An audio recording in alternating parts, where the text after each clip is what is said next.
Star Wars The Last Jedi. When it was released in 1977, the first Star Wars movie only bore thele Star Wars.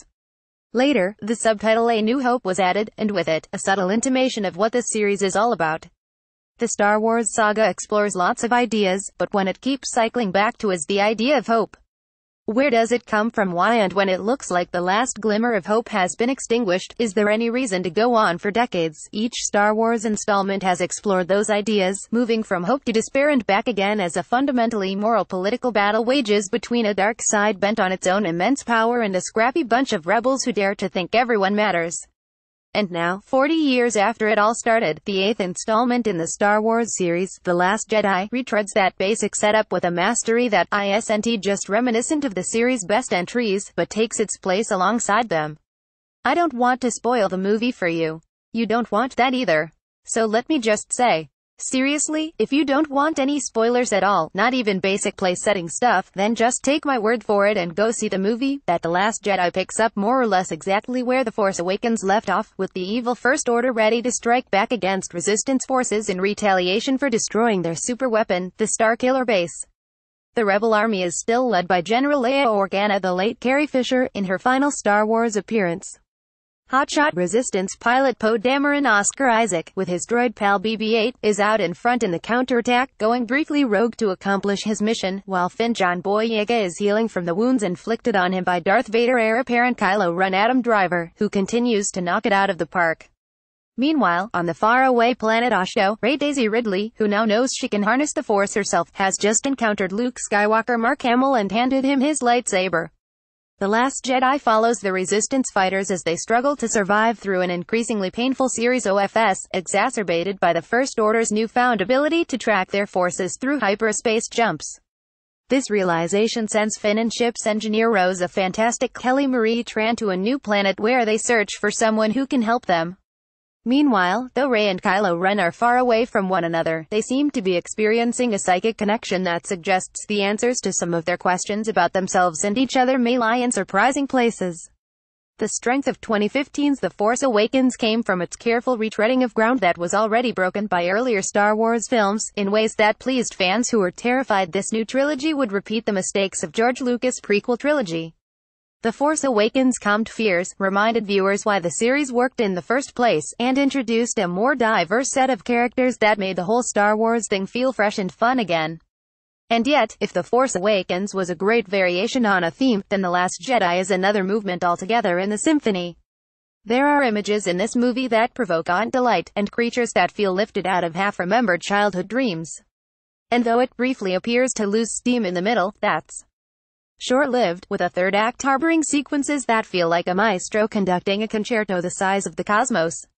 There is catharsis aplenty, something the Star Wars movies are designed for, encouraging us to cheer when our favorite characters show up on screen and letting us thrill to the chases and the romance and the vistas and the explosions and the lightsaber battles. This installment has one of the most purely perfect lightsaber battles the series has yielded thus far. But as written and directed by Rian Johnson, The Last Jedi doesn't just feel like a well-executed Star Wars movie, it feels like a well-executed movie, period, one that keeps its eye on the relationships between characters, and how they communicate with one another, in addition to the bigger picture. Some of this has to do with the fact that The Force Awakens did the heavy lifting by introducing or in some cases reintroducing these characters to us, so Johnson doesn't have to start from scratch. But one of Johnson's strengths as a writer and director has always been injecting humanity and intelligence into characters who live inside familiar genres. They're definitely characters, but they're people, too. He knows how to make us feel for them. That means that a character like the loser General Hux Donald Gleason as a marvelous sad sap, locked in his eternal battle with Kylo Ren for dominance and the attention of Supreme Commander Snoke Andy Serkis, is the of many jokes, but he also has a glimmer of the unwanted pet dog about him that lends a little pathos to our scorn. It means we get a character like Rose, who trips believably over herself when she first meets Resistance hero Finn, but quickly shows she's brilliant, and has a strong and courageous side too. It means Luke becomes more than a recluse of waiting, coming to recognize the battle that's been raging inside of him and how it colors the way he interacts with the world, and with Rey. Thanks to Johnson's impish sense of humor, the film is littered with jokes, some of the best obviously nod to various fan theories that have sprung up in The Force Awakens' wake, as well as allusions to other films and a truly wonderful menagerie of fauna ranging far beyond the already beloved puffin-like porgs, all of which brings warmth and humor to a story that is, at its core, very serious. But the best details are in the strong bonds that develop between characters, and the way those bonds show who each individual really is. When one character says that the only way to live free is to not join, it's the film's encapsulation of what constitutes a bad guy. Star Wars films are testaments to the idea that nobody, not even a Jedi Master, can go it alone without getting destroyed. The atmosphere at the Star Wars The Last Jedi Canadian premiere on December 13, 2017 in Toronto, Canada. The Last Jedi is also a deeply political film, though not in the sense that it's the film we need right now, designed to speak to our current moment. In a saga as mythic and timeless as Star Wars, that would be a serious mischaracterization. But Star Wars is fundamentally cyclical, a story of generations and history, and the ways that wars can be won in one generation and lost in the next if memory of the past isn't preserved. That's the story in the films, but it's also the story of the films, with people who grew up in Star Wars movies now bringing their children to new Star Wars movies. And it's no spoiler to say that the generational nature of its tale is something The Last Jedi alludes to explicitly several times. Since the movies are part of our world as much as their own, it's only natural they'd speak to the big, important ideas that animate political questions of every age. One of the biggest of those is whether power is ultimately a corrupting force, or if it can be wielded for good, and by whom. In the Star Wars universe, power often embodied in an ability to control the Force is indeed a corrupter, one that's hard to walk away from once you've gotten a taste. This is what lies behind the stories of the villainous Sith Order, but it's a tension that the heroic Jedi face, too.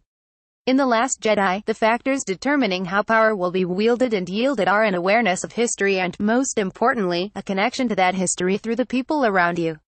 It would spoil the story to say much more, but in several key scenes, characters face a choice between following the right path and disconnecting from their pasts and from others. The choice is clear, and the images near the film's end underline it in moving fashion. That's nothing new for Star Wars, which has always been a space opera about a family. But this particular iteration drives home that point in a manner that feels, on the tail end of a wearying year, like a deep point of relief, and even joy. Watching lengthy sequences involving heroic, complex characters played by Black and Asian and Latinx characters, we can see a future worth living in. Being told that one character was more interested in protecting the light than she was in seeming like a hero is a reminder about wielding power well that feels deeply truthful and necessary today. I didn't grow up with Star Wars, or much pop culture at all.